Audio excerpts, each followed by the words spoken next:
$373 billion. That is how much cash is sitting inside one single company right now. Just waiting, not invested, not deployed, just parked. And the man who built that war chest, arguably the greatest investor who ever lived, just walked away from the job. Meanwhile, another billionaire literally cried on camera about selling his biggest position. A third one shut down his entire hedge fund after placing a $1 billion bet against the hottest sector on the planet. And a fourth is quietly loading up on one of the most hated industries in America. Every 90 days, the SEC forces the biggest money managers in the world to show their cards through something called a 13F filing. It is basically a public receipt of every stock they bought and sold. And this latest round of filings, they tell a story that I think every investor needs to hear right now. Because these aren't random Reddit traders. These are investors who've beaten the market for decades. Warren Buffett. Nearly 60 years of outperformance. Bill Ackman. Mohnish Pabrai. Roughly 20 years of crushing the S&P by about 5% annually. And when you look at what they've been doing over the past quarter, you start to see a pattern. Or more accurately, you start to see 4 completely different strategies for surviving what is coming next. Let's break them down. Starting with number 5. If you know anything about Pershing Square founder Bill Ackman, you know the guy doesn't do small. He runs one of the most concentrated portfolios on Wall Street. Massive conviction bets, huge swings. During COVID, he turned a $27 million hedge into a $2.6 billion profit in a matter of weeks. That is the kind of investor we're dealing with here. So, what did Ackman do this quarter? He slashed his position in Alphabet, both Class A and Class C shares, taking a significant chunk off a stock that had been on an absolute tear, up roughly 75% over the past year, and briefly crossing a $4 trillion market cap. Google was basically leading the Magnificent Seven in 2025, but the stock's been fading recently, and Ackman clearly decided the easy money there was made. But here is the thing. He didn't run away from tech. He rotated. He took a lot of that capital and opened a brand new position in Meta. His reasoning? He believes Instagram and Facebook are going to be among the clearest beneficiaries of AI integration. So this isn't Ackman getting bearish on technology. It is Ackman saying, I think this tech stock is a better deal than that tech stock right now. Classic value rotation. He also added heavily to Amazon, bringing his total position to roughly $2 billion. And if you look at Amazon's chart recently, you can see exactly why a long-term investor would be interested. The stock has been getting smacked around by tariff headlines. Down on one announcement, back up on the next policy shift. That kind of whiplash scares short-term traders. But Ackman is thinking 5+ years out. For him, volatility isn't risk. It is a sale. Look at his overall portfolio, and you'll see a mix of consumer staples, consumer discretionary, and financials. But the biggest weighting is still technology, which puts Ackman into what I'd call bucket number 1. Rotation. He is not leaving tech. He is just swapping out the names he thinks have gotten expensive for ones he thinks are better value. Measured, balanced, strategic. One important caveat though. 13F filings can be delayed up to 45 days after the quarter ends, so these trades aren't necessarily from yesterday. But Ackman tends to hold for years, not weeks. So the logic behind these moves should still be very much in play. Now if Bill Ackman is carefully rotating within big tech, Masayoshi Son is doing something completely different. He is swinging for the fences. And honestly, that has always been his style. If you don't know Masayoshi Son, he is the founder of SoftBank. He made one of the most legendary venture bets in history when he invested early in Alibaba. That single position eventually generated $72 billion in gains. and he clearly believes he can catch lightning in a bottle again. His latest 13F filing shows small additions to names like Uber, Circle Internet Group, and eToro, along with a sizable investment in 21 Capital, a Bitcoin native company backed by Tether. His biggest existing holdings remain T-Mobile and Symbotic. An interesting robotics play, but SoftBank's track record is polarizing. For every home run, there is a spectacular miss. WeWork. SoftBank poured in $5 billion right before the whole thing imploded. Wirecard. That was a straight-up fraud. Police raids, arrests, the whole thing. So context matters when you're studying this man's trades. And if you look at SoftBank's Vision Fund performance over time, it is a roller coaster. Massive drawdowns, followed by massive rebounds. But some of those wins are genuinely impressive. They bought 15% of Uber back in 2017, when it was valued at $48 billion. That stake is worth more than 3 times that today. So yes, SoftBank has had spectacular failures. But when their bets work, they really work. Now, here's the really interesting part. SoftBank completed the largest private tech investment in history. $40 billion into OpenAI, fully funded by the end of 2025. Masayoshi Son is essentially betting his entire company on artificial intelligence. And in an interview with Nvidia CEO Jensen Huang, he laid out exactly where his head is at. He sees AI agents, medical AGI, and robotics as transformative. Not just for Silicon Valley, but for daily life in countries like Japan. But to fund that OpenAI bet,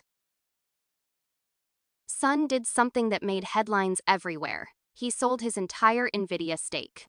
$5.8 billion worth of shares. Gone. He even said in an interview that he was crying about having to sell Nvidia.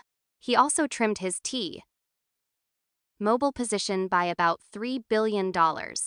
Now, these are interesting trades because they essentially bet against what most of the market expects.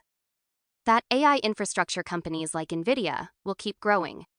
Though to be fair, SoftBank has exited Nvidia before, back in late 2025, right around when the stock started moving sideways. So, there is a timing element to it. His other notable plays are in the crypto space.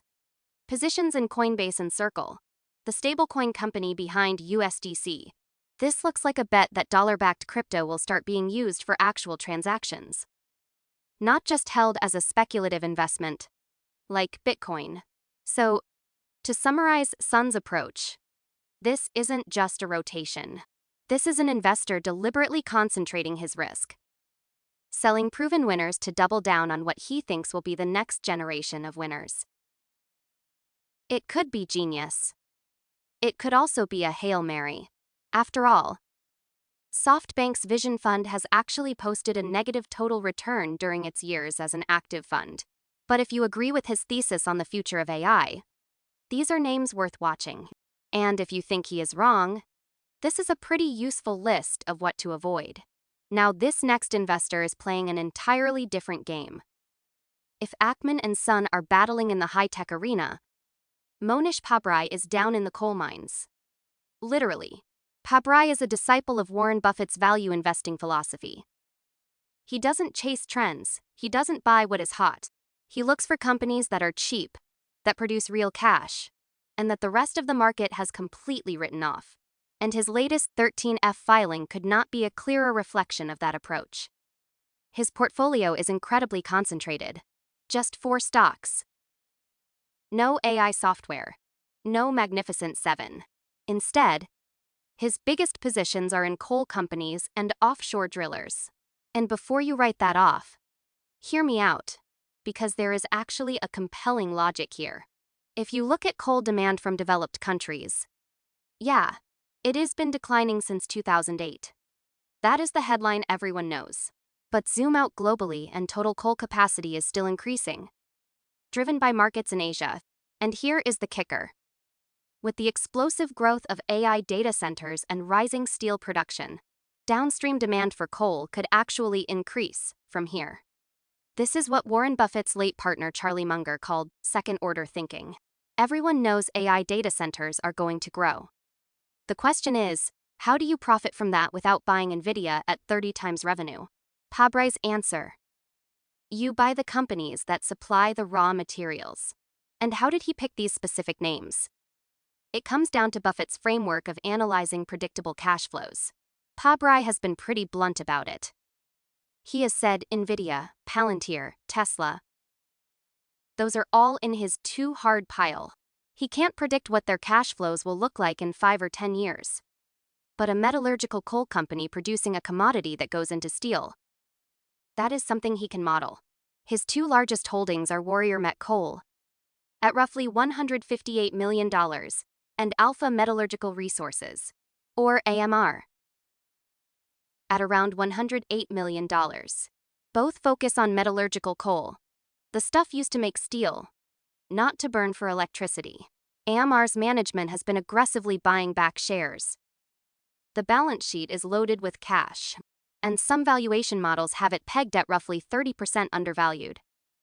His other major bet is in offshore oil drilling. Again, not glamorous, very capital intensive, but cyclical, which means it consistently goes through booms and busts. And there are a few charts that make his thesis click. Global energy demand is still rising, largely driven by China. Oil companies are projecting higher demand through 2026. And then there is this. Meta is planning to spend up to $135 billion on AI infrastructure. Alphabet, up to $185 billion. Amazon, roughly $200 billion. All of that infrastructure requires enormous amounts of energy, both to build and to run. That is why Pabrai is hunting for deals in the energy sector.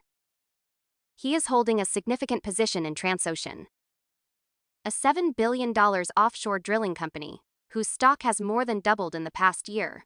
He also still holds Valaris, though he trimmed about half that position last quarter. And as I'm putting this together, this whole energy sector has gotten an unexpected boost from the recent escalation in the Middle East, which has pushed oil prices sharply higher. Now the big risk here, and it is important, is that these are cyclical businesses. They don't grow revenue smoothly every quarter like a SaaS company might.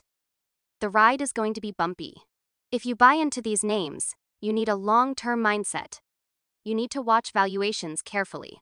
You need to make sure management is being disciplined with capital. And you need to stay aware of geopolitical factors that can move these stocks in either direction overnight. Pabrai still fits into the rotation category, but it is a very different kind of rotation, finding better value within the same broader thesis that energy demand is going up. All right. Every investor so far has some connection to the AI story, either betting on it directly or profiting from its downstream effects. This next investor is doing the opposite. He is betting against it. Michael Burry. You probably know the name. He is the guy who predicted the housing bubble before the 2008 financial crisis, ultimately pocketing over $700 million for his investors, and over $100 million personally from that single trade. He has also made big profits, shorting other tech-driven rallies over the years. But he has also made a long list of bearish predictions that didn't pan out. So his track record is more nuanced than the movie version of his life might suggest. Here is the key context. Burry actually shut down his fund, Scion Asset Management, at the end of 2025. But his final 13F filing, covering trades through September 2025, still gives us a fascinating window into how he was reading the market before he walked away. And what it showed was a textbook barbell strategy. On one side, significant put options against Nvidia and Palantir. We were talking notional exposure of roughly 1 million Nvidia shares and 5 million Palantir shares, totaling up to $1 billion in value. That is a big, aggressive bet. that these AI darlings are overvalued. On the other side, call options on Halliburton, the oil services giant, and Pfizer, the pharmaceutical company, plus some smaller positions in names like Lululemon, Molina Healthcare, and Bruker, a scientific instruments maker. This wasn't a panic portfolio. It was structured. The puts against AI give him massive upside. If those stocks fall, the calls on Halliburton benefit if energy demand keeps climbing, and Pfizer provides defensive exposure in a potentially uncertain market. A company that has zero overlap with the AI hype cycle. As for how those AI puts have played out since he placed them, Palantir's stock has dropped substantially from those levels, while Nvidia has been basically flat. So it is not entirely clear whether Burry locked in a profit before closing up shop. But the directional bet hasn't been wrong so far. And in his final letter to investors, Burry wrote something that I think sums up his entire worldview. My estimation of value in securities is not now, and has not been for some time, in sync with the markets. In other words, he thinks the market is irrational, and he is done trying to convince anyone otherwise. Now, one critical warning. If you're considering anything similar, buying put options requires you to get two things right. First, the stock has to go down. But second, it has to go down within your time frame. Otherwise, time decay eats away at the value of your options while you're waiting for the thesis to play out. Burry himself nearly went bankrupt during the housing short, because the bubble took 3 more years to burst after he placed his bet. His investors were revolting, trying to pull their money out, while Burry held firm. There is an old saying on Wall Street: the market can remain irrational longer than you can remain solvent. That is why options are weapons. They can amplify your returns, or they can destroy you. Burry fits into what I'd call the hedging category. He is buying insurance against a crash, specifically in AI, while maintaining upside exposure in sectors he thinks are undervalued. And finally, the man himself. Warren Buffett officially stepped down as CEO of Berkshire Hathaway at the end of 2025. Greg Abel has taken over the corner office. But Buffett remains chairman. And according to Abel's first shareholder letter, he is still in the office 5 days a week. So this isn't exactly a retirement. It is more of a transition. And Berkshire's most recent annual report, the one that bridges Buffett's last quarter as CEO and Abel's early days, is filled with interesting moves. The biggest headline: Berkshire opened a brand new $350 million position in the New York Times. That raised some eyebrows because, just 6 years ago, Buffett sold all of his newspaper holdings and publicly predicted that most of the industry would keep declining. So what changed? The New York Times isn't really a traditional newspaper anymore. Its annual revenue just hit a record: $2.825 billion. It added 1.4 million digital subscribers in 2025 alone, and a surprisingly large chunk of its growth comes from its gaming division. Yes, things like Wordle. It is a classic Buffett bet on a strong brand that has figured out how to reinvent itself. On the selling side, Berkshire trimmed about 4% of its Apple stake, sold shares in Bank of America, and cut roughly 77% of its Amazon position. On the buy side, they added to Chubb Insurance, Chevron, Domino's, and Lamar Advertising, a billboard company. But the most important number in this entire report isn't any individual stock trade. It is the cash balance: $373 billion in cash and equivalents. That is the single largest corporate cash pile on the planet. And this marks yet another quarter where Berkshire was a net seller of stocks, a trend that has been building since 2023, when the current bull market began. Now, naturally, the question everyone's asking is, will Berkshire start paying a dividend? Greg Abel addressed this directly. He said Berkshire will not pay dividends so long as more than $1 of market value for shareholders is reasonably likely to be created by each dollar of retained earnings. Translation: they believe they can still deploy that capital better than shareholders can on their own. They're not hoarding cash out of fear. They're building dry powder, so that when opportunities appear, they can move fast and move big. And that is a lesson every investor can borrow. Not panicking. Not sitting in cash for the sake of it. Just staying disciplined and waiting for the right pitch. Prepared, not paralyzed. Now, Abel also highlighted 4 core holdings that Berkshire intends to keep for the very long term. Potentially forever. Among them are Berkshire's stakes in the 5 largest Japanese trading houses. Buffett himself said he could see holding those positions for the next 50 years. It is one of the most fascinating international bets in Berkshire's history. A massive move of capital out of the US and into Japan. And frankly, it deserves its own deep dive. So if you zoom out and look at all 5 of these investors together, you see 4 distinct strategies emerging for navigating this market. 1. Rotation. Ackman and Pabrai are both moving money around, not running away. They're selling what has gotten expensive and buying what they think offers better value within the same broader themes. 2. Concentration. Masayoshi Son is deliberately increasing his risk, selling diversified winners like Nvidia, and going all in on what he believes is the next wave of AI. 3. Hedging.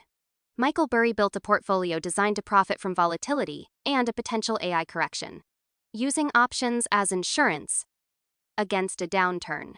4. Dry powder. Warren Buffett and Greg Abel are sitting on an unprecedented mountain of cash. Not because they're scared, but because they're waiting for the kind of generational opportunities that only appear when everyone else is panicking. These investors don't agree on everything, but they all share one trait. They think in decades, not days, and whether you follow any of their specific trades or not. That long-term mindset is probably the single most important edge any of us can have right now.